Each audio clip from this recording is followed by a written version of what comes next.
Good morning students. आज हम class 6 की एक्सरसाइज 3.4 का क्वेश्चन नंबर 5 से आगे के क्वेश्चंस करेंगे। क्वेश्चन नंबर 5 में हमारा निम्नलिखित में से कौन सी संख्याएं सह अभाज्य हैं। पहला भाग में हमसे पूछा गया 18 और 35। सह अभाज्य क्या होता है? जिन संख्याओं का कॉमन गुणनखंड केवल एक हो वो हमारी सह अभाज्य होती है। अब एग्जाम्पल के तौर पर हम समझते हैं जैसे 18 और 35। अब 18 के गुणनखंड क्या क्या है? 1, 2, 3, 6, 9 और 18। और 35 के गुणनखंड क्या है? 1, 5, 7 और 35। अब दोनों में कॉमन हमारा क्या है? खाली एक। अगर सार गुणनखंड एक आता है तो वह संख्या हमारी आपस में क्या होती है? सह अभाज्य, यानी 18 और 35 आपस में सह अभाज्य है। और देखते हैं 15 और 37। अब 15 किस किस के पहाड़े में आता है? 15 के गुणनखंड क्या क्या है? 1, 3, 5 और 15। और 37 के 1 और 37। अब दोनों में हमारा कॉमन क्या आ रहा है? एक आ रहा है, तो इसका मतलब ये हमारी आपस में क्या है? सह अभाज्य है।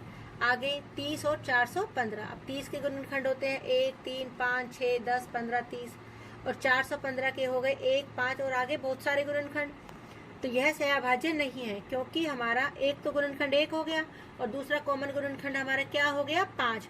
अब दो गुणनखंड तो हमारे कम से कम हो गए जो कॉमन है, तो ये हमारा आपस में सह अभाज्य नहीं है।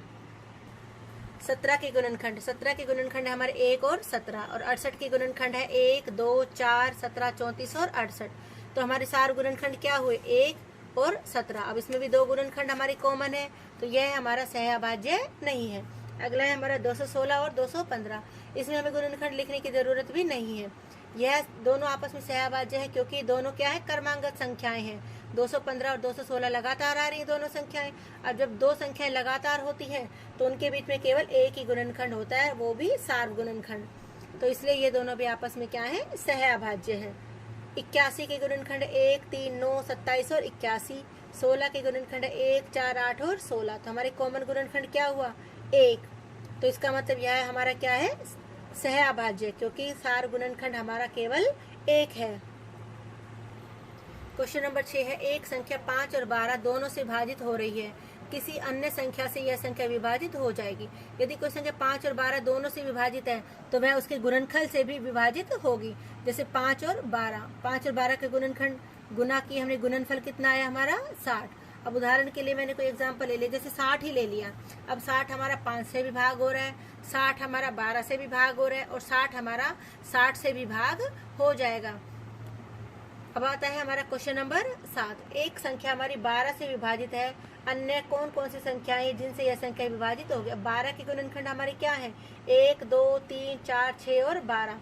तो वह संख्या जो 12 से विभाजित हो रही है वो संख्या 1, 2, 3, 4, 6 और 12 से भी विभाजित हो जाएगी। हम एक एग्जाम्पल के द्वारा समझने की कोशिश करते हैं। जैसे कि 24 है, 24 हमारा 12 से भाग हो रहा है, तो 24 हमारा 1 से भी भाग हो जाएगा, 2 से भी, 3 से भी होता है, 3 अट्ठे 24, 4 से भी हो रहा है, 4 छिक्की 24 और 6 से भी हो रहा है, 6 चौक 24।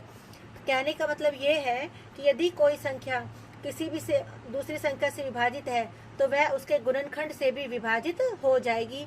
और यदि कोई संख्या किन्हीं दो संख्याओं से विभाजित है या ज़्यादा से विभाजित है तो वह उनके गुणनफल से भी विभाजित हो जाएगी। जैसे कि क्वेश्चन नंबर 6 में था गुणनफल से विभाजित हो रही है, और क्वेश्चन नंबर 7 में था कि गुणनखंड से विभाजित हो रही है। Thank you.